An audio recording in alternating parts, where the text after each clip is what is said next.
Student, welcome to my YouTube channel easy learning math. मेरा नाम है राहुल और आज हम करने वाले हैं क्लास 9 का एक्सरसाइज 1.4। देखो बच्चों, इस एक्सरसाइज में हमें करना क्या है, इस पूरी एक्सरसाइज में हमें परिमेय संख्या और अपरिमेय संख्या निकालनी है। उन्हें बताना है कि ये परिमेय संख्या है और ये अपरिमेय संख्या है। पहला सवाल है आपका, नीचे दी गई संख्याओं में कौन कौन परिमेय संख्या और कौन कौन अपरिमेय संख्या है। पहले हम जान लेते हैं कि परिमेय संख्या होती क्या है।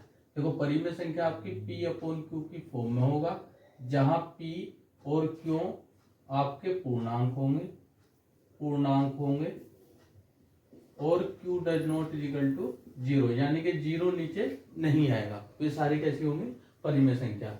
और ये दूसरा अपरिमेय संख्या होंगी, जैसे √2, √3, √5, √7, यानी कि पाइथागोरस प्रमेय के हिसाब से चले तो आपका ये वाली भुजा, ठीक है।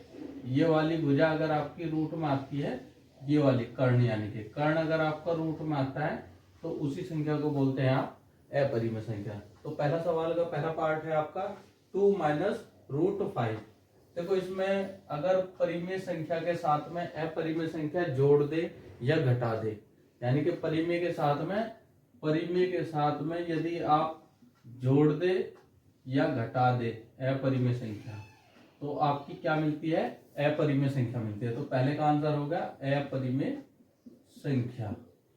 ये तो होगी आपकी अपरिमेय संख्या, क्योंकि √5 आपका क्या है, अपरिमेय। उसको जोड़े या घटाए तो आपका मिलेगा। देखो बच्चों, क्वेश्चन है तुम्हारा सेकंड पार्ट इसका, 3 + √23 - √23। इसमें क्या करेंगे, आप ये ब्रैकेट हटा दोगे। तो ब्रैकेट जब आप हटाओगे तो 3 + √23, ये माइनस का है, आपने ब्रैकेट हटा दिया, ठीक है ना, -√23, इससे ये कैंसिल हो जाएगा, ठीक है ना। अब क्या बचेगा आपके पास, 3 बचेगा, और 3 क्या है, एक परिमेय संख्या, ठीक है। 3 क्या है, एक पूर्णांक है जिसको हम परिमेय संख्या बोलते हैं। सेम टू सेम इसी तरीके से है। आप क्या करोगे इसमें, देखो √7, इससे ये कैंसिल हो जाएगा। तो आपकी जो मिलेगा वो 2/7 के फॉर्म में मिलेगा, यानी कि P/Q की फॉर्म में मिलेगा, ठीक है ना। P/Q की फॉर्म में मिलेगा। तो ये क्या संख्या बन जाएगी आपकी, परिमेय संख्या। ये भी क्या होगी, परिमेय संख्या, ठीक है। फोर्थ पार्ट देखेंगे, 1/√2। तो आप देख रहे हो कि नीचे जो है आपका हर जो है वो √2 है, यानी कि अपरिमेय संख्या है, ठीक है ना। यानी कि क्या है, अपरिमेय संख्या। और अपरिमेय संख्या होने का कारण क्या है, √2 आना, ठीक है ना, डिनोमिनेटर में, यानी कि इसके हर में आपका अपरिमेय संख्या आ रही है, तो इसको क्या बोलेंगे, अपरिमेय संख्या। ये देखो पाई, आपको पता होना चाहिए कि पाई को हम क्या बोलते हैं। पाई एक अपरिमेय संख्या होती है, ठीक है ना। पाई एक अपरिमेय संख्या होती है, ठीक है। पिछली वीडियो में हमने बताया था पाई एक अपरिमेय संख्या है। तो 2π भी क्या होगा, 2π भी एक अपरिमेय संख्या होगी। अगर किसी अपरिमेय संख्या के साथ में परिमेय संख्या की मल्टीप्लाई कर दे, यानी कि यहाँ देखो, परिमेय संख्या के साथ में अपरिमेय संख्या की यदि मल्टीप्लाई कर दे तो आपका अपरिमेय ही मिलेगा, ठीक है भैया।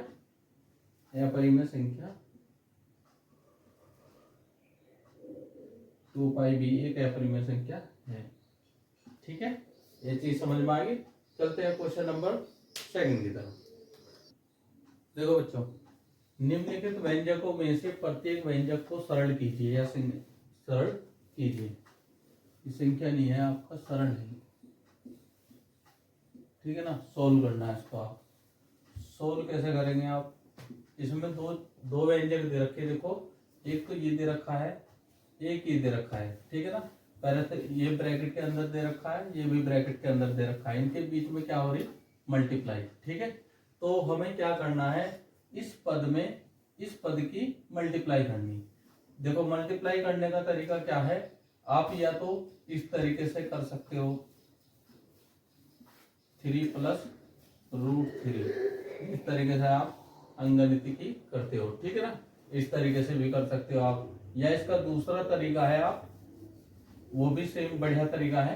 देखो दूसरा तरीका क्या है, 3 की ये जो पहला पद है इसका, ठीक है ना, 3 की इस सारे में कर दो, यानी कि इस तरीके से देखो 3 2 प्लस रूट 2, ठीक है।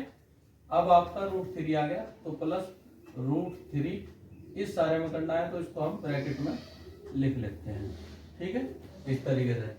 तो जब हम मल्टीप्लाई करेंगे इसमें क्या करेंगे, 3 की इस सारे में मल्टीप्लाई कर देंगे, यानी कि डिस्ट्रीब्यूटिव प्रॉपर्टी लग जाएगी इसमें।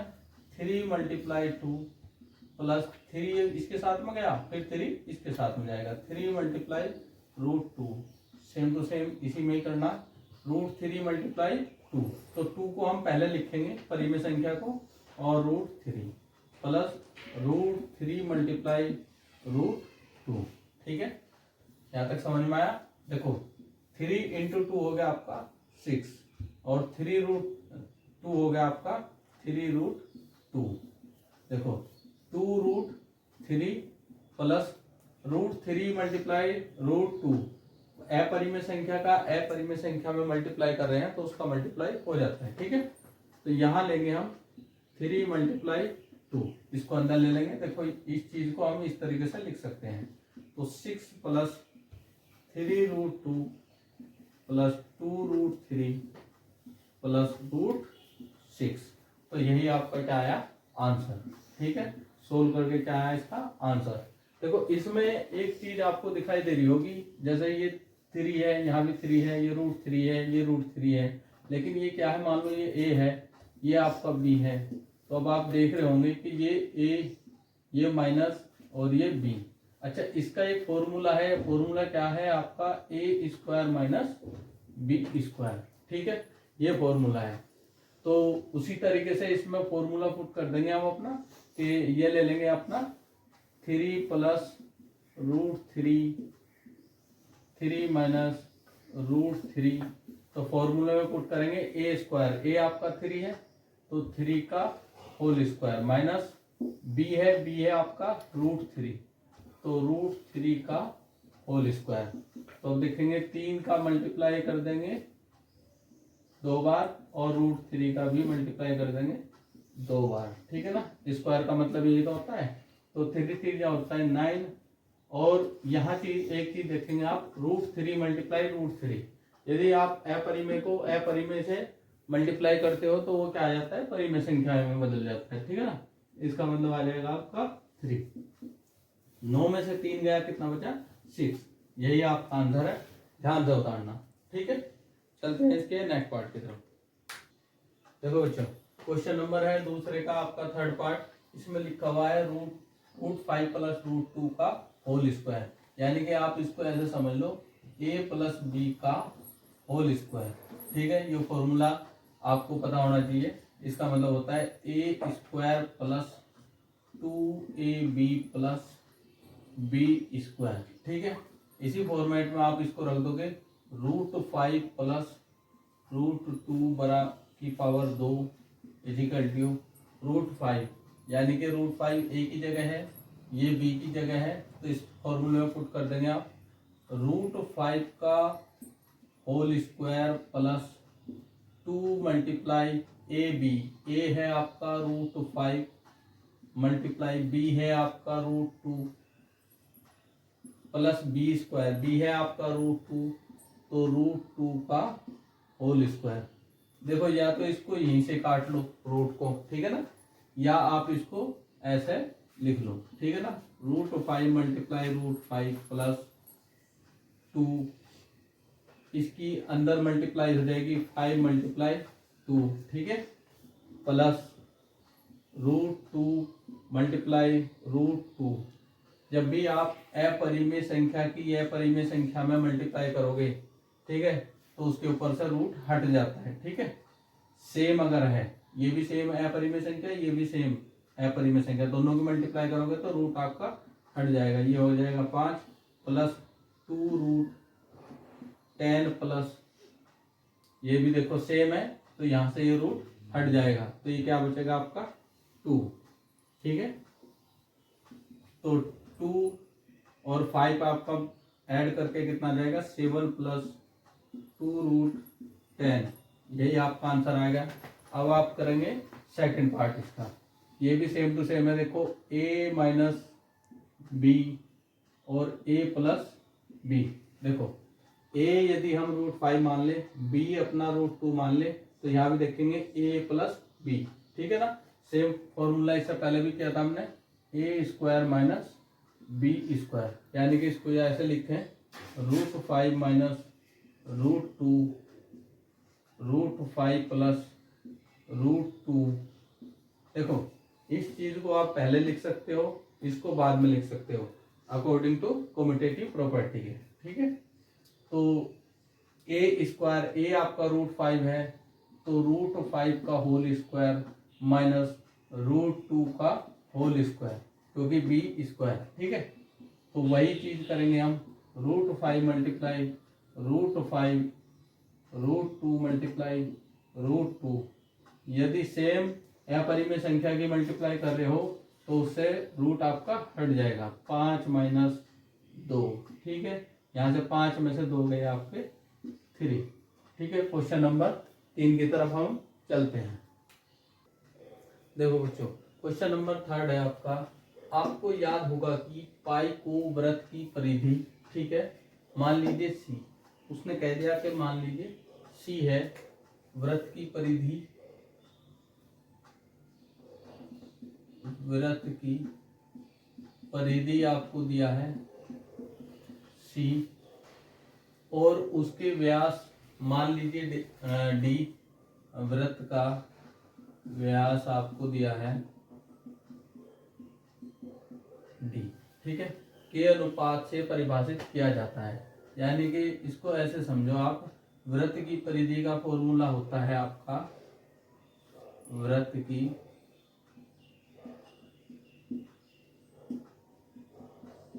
परिधि का फॉर्मूला होता है आपका 2πr, और वृत्त की परिधि को क्या मानने के लिए बोला हमने, c, ठीक है। तो पाई, इस 2 को इधर ले जाते हैं आप, 2r, ठीक है ना, c पाई। अब 2r क्या होता है, व्यास, ठीक है, व्यास, और व्यास मानने के लिए दिया है उसने d। तो आप देख रहे होंगे पाई इधर छोड़ देंगे, d इधर मल्टीप्लाई में, तो इधर आ जाएगा c/d। वो ये कह रहा है कि जब पाई वृत्त की परिधि, वृत्त की परिधि और डी वृत्त के व्यास के अनुपात से निरूपित करते हैं, यानी कि पाई c/d, यानी कि ये हो गया आपका वृत्त की परिधि और ये हो गया आपका वृत्त का व्यास, ठीक है। इन दोनों के अनुपात से निरूपित करते हैं पाई को। तो पाई c/d यह इस तथ्य का अंतर विरोध करता हुआ प्रतीत होता है कि पाई एक अपरिमेय संख्या है। वो ये कह रहा है, जब c आपकी वृत्त की परिधि और d आपका वृत्त का व्यास, तो यदि उनके अनुपात हैं, ठीक है ना, आप c/d में चीज लिख रहे हो, p/q के फॉर्म में लिख रहे हो, ठीक है ना, पाई को आप ऐसे समझो p/q के फॉर्म में रख रहे हो, तो ये अपरिमेय संख्या क्यों, इस कथन का अंतर विरोध क्यों हो रहा है, और इसका निराकरण के लिए आप क्या कर सकते हैं, क्या बताएंगे। देखो, जब किसी स्केल से कोई दूरी, कोई लंबाई आप नापोगे तो कोई ना कोई तो स्केल लेना पड़ेगा, mm में लो, सेंटीमीटर में लो, मीटर में लो, किलोमीटर में लो, कोई ना कोई तो स्केल लेना पड़ेगा। जब स्केल पर आप कोई मान लेते हो, ठीक है ना, लंबाई को नापते हो, लंबाई को यदि हम नापते हैं,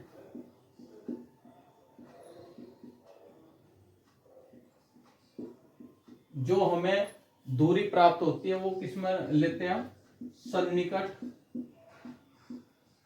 परिमेय संख्या में लेते हैं, परिमेय में लेते हैं, ठीक है। जब हमने c नापा और जब हमने d नापा, तो उसमें कैसे लिया हमने, सन्निकट परिमेय संख्या में। हमें प्रतीत ही नहीं होता कि वो अपरिमेय कौन सा है इसमें से, यानी कि हम कह सकते हैं या तो c अथवा d में कोई एक अपरिमेय हो सकता है, हो सकता है, जिसके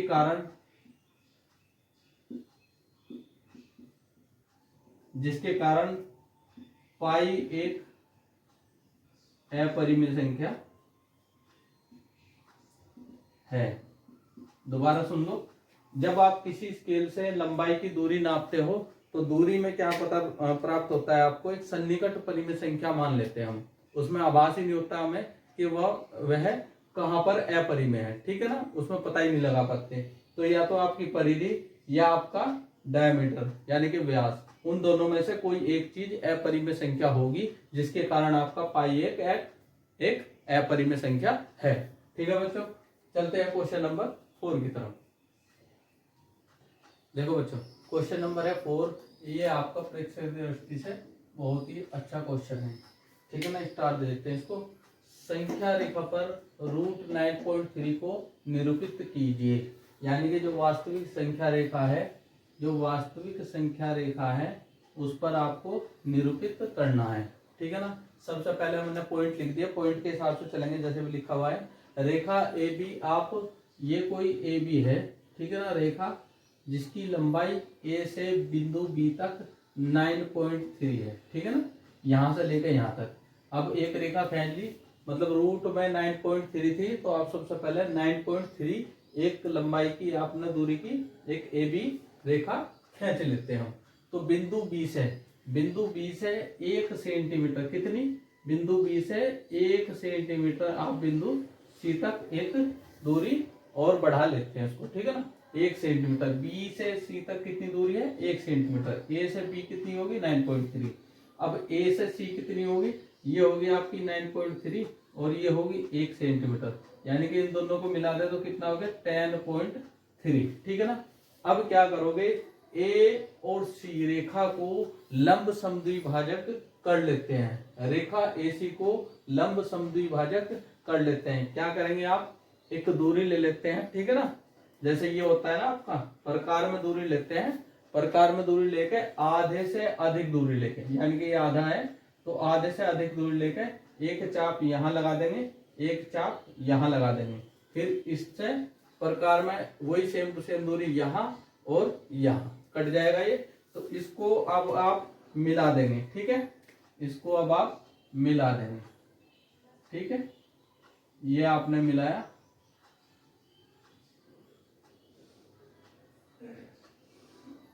ये आपने मिला दिया। ठीक है, ओके बच्चों। तो अब आप क्या करोगे, इस बिंदु को आप ओ मान लेते हैं। क्या मान लेते हैं, ओ। ठीक है, अब इसको चाहे रखो या मिटा दो। ठीक, आपने ये मिटा देते हैं। ठीक है, ये आपको लंब समद्विभाजक मिल गया पॉइंट। ये पॉइंट जो है आपका लंब समद्विभाजक है। ठीक है ना, यहां प्रकार की नोक रखेंगे और इतनी दूरी से आप एक अर्धवृत्त बना लोगे। क्या बना लोगे, अर्धवृत्त बना लोगे। सबसे पहले क्या करना है, इसको लंब समद्विभाजक करते हैं। लंब समद्विभाजक करेंगे। लंब समद्विभाजक करने का तरीका क्या है, आधे से अधिक दूरी लेनी है, यहाँ कट मारना है, नीचे कट मारना है, फिर वही सेम टू सेम दूरी यहाँ कट मारना है, यहाँ प्रकार और पेंसिल की सहायता से। ठीक है, ये बिंदु ओ है आपका। तो अब आप क्या करोगे, बिंदु बी से जो अर्धवृत्त बना है उस पर एक लंब खींच देते हैं, यानी कि यहां से 90 डिग्री का एंगल बना देंगे। ये आपका 90 डिग्री का एंगल बन जाएगा। ठीक है, यानी कि ये जो होगा आपका 90 डिग्री का एंगल होगा ये वाला। ठीक है, 90 डिग्री का। ठीक है, ओके। बिंदु बी से आप एक लंब खींच दोगे। बिंदु बी से एक लंब खींचते हैं जो अर्धवृत्त को बिंदु डी पर काटता है, यानी कि ये जो बिंदु आया ये कितना है आपका, डी बिंदु। ठीक है, समझते रहना। अब इस डी को ओ से मिला देते हैं, इस डी से ओ को मिला देते हैं।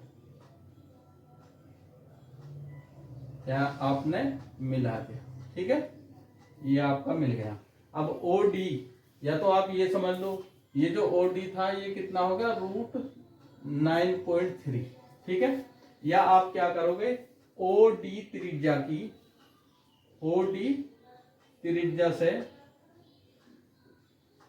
OD त्रिज्या से, यानी कि यहाँ प्रकार की नोक रखनी है, यहाँ पेंसिल की नोक रखनी है और एक चाप इस तरीके से आप लगा दोगे। यानी कि इतनी दूरी का आप जब चाप लगाओगे,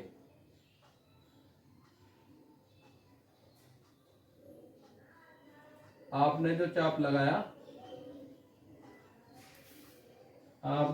लगाया, तो बच्चे ये बिंदु मिला आपका E, ये बिंदु मिला है आपको E, ठीक है ना। और यहां से यहां तक दूरी देखो, जितना मैं डार्क कर रहा हूं, ठीक है ना, ब्लू से डार्क करूंगा, यहां से यहां तक दूरी, ठीक है। O से E तक की दूरी, समझ लेना, O से E तक की दूरी आपकी क्या प्राप्त होगी, √9.3। दोबारा समझ लेना, एक AB 9.3 इकाई का खींचना है, B को 1 सेंटीमीटर बढ़ाना है C तक, फिर A और C को लंब समद्विभाजक करेंगे, उसकी सहायता से प्रकार और पेंसिल की आधे से अधिक दूरी लेनी है। पेंसिल की एक प्रकार की नोक यहाँ, पेंसिल की नोक यहाँ, फिर वही सेम टू सेम C बिंदु से यहाँ और यहाँ कट जाएगी, उसको मिला देंगे। फिर O को केंद्र मानकर OC या OA के बराबर एक अर्धवृत्त निकाल देंगे। उसके बाद में बिंदु B से 90 डिग्री का एंगल डालते हैं, जो आपका अर्धवृत्त को D बिंदु पर काटेगा, ठीक है ना, यहाँ काट देगा। अब OD, यानी कि ये जो दूरी है ये सेम टू सेम OD के बराबर है, OE बराबर OD, यानी कि ये समझ लो OE बराबर होगा आपका OD √9.3 इकाई, ठीक है ना। सेंटीमीटर मीटर हम ले नहीं रहे, आपको जो मर्जी वो लिख लेना, ठीक है ना। सेंटीमीटर में कहेगा तो सेंटीमीटर में, आप समझ गए। OE बराबर होगा आपका √9.3। ये जो पॉइंट है ये बहुत शॉर्ट में लिखे गए हैं, ठीक है, ताकि आप लोगों की समझ में अच्छे से आ जाए। क्वेश्चन नंबर 5 आपका बचा है, करते हैं उसको स्टार्ट। देखो बच्चों, क्वेश्चन है आपका 5 में लिखा हुआ है, निम्नलिखित के हरों का परिमेयकरण कीजिए। यानी कि जो आपके हर हैं वे अपरिमेय संख्या में हैं, उनको आपको परिमेय संख्या में लेकर आना है। देखो एक चीज मैं आपको बताता हूं, यदि आपका अपरिमेय संख्या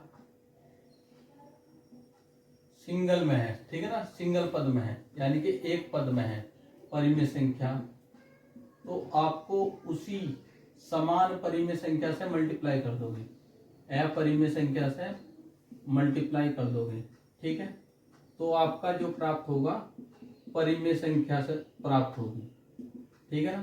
क्वेश्चन नंबर पहला देखते हैं इसका, 1/√7 अपरिमेय संख्या समान अपरिमेय संख्या से मल्टीप्लाई कर दोगे, यानी कि समान मल्टीप्लाई से समान अपरिमेय संख्या से ऊपर नीचे मल्टीप्लाई आपने कर दिया, ठीक है ना। एक में नहीं करेंगे आप, यदि हर में कर रहे हो तो अंश में भी करना पड़ेगा, ठीक है ना। तो √7 × 1 हो गया आपका 1 × √7 मल्टीप्लाई √7, ठीक है ना। 1 की मल्टीप्लाई करेंगे तो यहाँ आ जाएगा √7, और √7 × √7 अपरिमेय संख्या की मल्टीप्लाई करेंगे, अगर समान है तो क्या आ जाता है आपका 7। तो आपका हर में से अपरिमेय संख्या हट गई, क्या आ गया 7 आ गया, और 7 क्या है, परिमेय संख्या, ठीक है ना। यही आपका इसका आंसर है। सेकंड लेते हैं। सेकंड में अब आप क्या करोगे, सेकंड का देखो एक चीज मैं आपको बताता हूँ, एक सरसमीका आपकी शुरुआत में लिखी गई होगी 1/a + b। यदि आपका इस तरीके से है, ठीक है ना, रूट में ले लेते हैं इसको, ठीक है। यदि आपका इस तरीके से है तो उसका हर का परिमेयकरण कैसे करेंगे आप, √a - √b, ठीक है ना। यानी कि यदि यहाँ माइनस है तो वहां लेना है आपको प्लस, और यदि यहाँ प्लस है तो यहाँ लेना है उसको माइनस, यानी कि इसका कॉन्जुगेट से मल्टीप्लाई कर देते हैं ऊपर नीचे, देखते हैं कैसे, ठीक है। 1/√7 - √6, ठीक है, ब्रैकेट में लगाएंगे पहले, फिर ब्रैकेट स्टार्ट। अब आपको लिखना है √7 और √6, यहां देखना है माइनस है तो यहां लगा देंगे आप प्लस, और यदि यहां प्लस होता तो यहां लगा देते आप माइनस, ठीक है। √7 माइनस प्लस आएगा √6 ब्रैकेट में बंद, ठीक है ना। ऊपर और नीचे मल्टीप्लाई आपने कर दी, ठीक है। देखो करेंगे कैसे, 1√7 प्लस √6, इसमें दूसरी सरसमीका लगेगी √7 माइनस √6 और √7 प्लस √6। एक सरसमीका थी आपकी a माइनस बी और a प्लस बी, ये सरसमीका है आपकी a² माइनस b²। ठीक है ना, इसको याद रखना, ये बार बार परेशान करेगी आपको। ठीक है, तो 1 की मल्टीप्लाई करेंगे, ये आ जाएगा √7 प्लस √6। 1 क्या है, एक मल्टीप्लिकेटिव आइडेंटिटी है, यानी कि जिसमें संख्या में मल्टीप्लाई करोगे वो चेंज नहीं होगी। तो a minus B, a plus B, formula बना a² माइनस b²। a कितना है आपका √7 का स्क्वायर माइनस √6 का स्क्वायर। तो अब आपका आ जाएगा √7 प्लस √6 अपॉन, इससे ये रूट कट जाएगा, 7 आ गया, इससे ये कट गया, 6 आ गया। अब आपका बचा √7 प्लस √6, 7 में से 6 जाके आपका 1 आता है, यही आपका आंसर आ गया। या तो ये आ रहा होगा या आपका 1 नीचे नहीं होगा, क्योंकि 1 से डिवाइड करोगे तो यही आएगा। चलते हैं इसके थर्ड और फोर्थ की तरफ। ओके स्टूडेंट, करते हैं इसका थर्ड पार्ट। थर्ड पार्ट में क्या है, सेम टू सेम जैसा हमने इससे पहले करा था सेकंड पार्ट, वही काम करना है। √5 प्लस √2, हर का परिमीकरण, सबसे पहले ब्रैकेट स्टार्ट। ठीक है ना, ब्रैकेट में कर लिया। अब √5 यहाँ देखेंगे आप प्लस है तो यहाँ लगा देंगे आप माइनस, बस प्लस और माइनस का ही चेंज करना है। और याद करके ऊपर नीचे दोनों तरफ मल्टीप्लाई करनी है। ठीक है ना, √5 माइनस √2। तो अब आप क्या करेंगे, 1 की मल्टीप्लाई करेंगे तो आपका एज इट ही रह जाएगा √2। अब आपका ये हो जाएगा a प्लस बी और a माइनस बी, फॉर्मूला बनेगा a² माइनस b²। तो आपका √5 की पावर 2 माइनस √2 की पावर 2। ठीक है, ये हो जाएगा आपकी मल्टीप्लाई। 1 की मल्टीप्लाई इसमें करोगे ऐसे ही रह जाएगा, इसमें मल्टीप्लाई करोगे सेम टू सेम ही रह जाएगा, क्योंकि 1 क्या होता है आपका मल्टीप्लिकेटिव आइडेंटिटी होती है। देखो इससे ये कैंसिल हो जाएगा, इससे ये कैंसिल हो जाएगा, तो 5 माइनस 2, तो √5 माइनस √2, 5 में से 2 जाके बचता है आपको 3, यही इसका आंसर है। क्वेश्चन नंबर आपका फोर्थ है। फोर्थ पार्ट में भी क्या करेंगे, 1/√7 माइनस 2। ठीक है, ये सारे रूट वाले थे, इसमें रूट नहीं है तो घबराना नहीं है, सेम टू सेम ऐसे ही करना है। और बच्चों को मजे की बात यह है कि आपको ये ट्रिग्नोमेट्री में बहुत काम आने वाला है। ठीक है ना, √7 यहाँ माइनस है तो यहाँ लिख देंगे प्लस। ठीक है ना, 2 √7 प्लस 2, ऊपर नीचे मल्टीप्लाई कर देते हैं। तो 1 की मल्टीप्लाई करेंगे, ये हो जाएगा √7 प्लस 2। रूट की मल्टीप्लाई, 1 की मल्टीप्लाई किसी संख्या में करते हैं वो संख्या ऐसी की ऐसी रहती है। ठीक है ना, a minus B, a plus B, a² minus b², यानी कि √7 a है आपका, इसका होल स्क्वायर, और हमेशा होल स्क्वायर में ही रखना है इसको। ठीक है ना, -2 का होल स्क्वायर, तो √7 प्लस 2 आपका, इससे रूट से ये कैंसिल हो जाएगा, तो ये बचेगा यहाँ पर 7, और 2 मल्टीप्लाई 2, यानी कि 2 का स्क्वायर कितना होता है, 2 मल्टीप्लाई 2, यानी कि आपका 4। तो √7 प्लस 2, 7 में से 4 जाके कितना बचा, 3, यही आपका आंसर है। उतारो फटाफट। ठीक है बच्चों, अच्छा ओके बच्चों, अब ये जो एक्सरसाइज है आपकी 1.4 ये कंप्लीट हो गई है। नेक्स्ट एक्सरसाइज में मिलेंगे हम आपको नेक्स्ट वीडियो में। तो बच्चों यदि आपको ये वीडियो अच्छी लगी है तो लाइक शेयर कमेंट, और यदि आप नए हो वीडियो में तो आप इसको सब्सक्राइब भी कर लीजिए। धन्यवाद, थैंक यू, जय हिंद, जय भारत।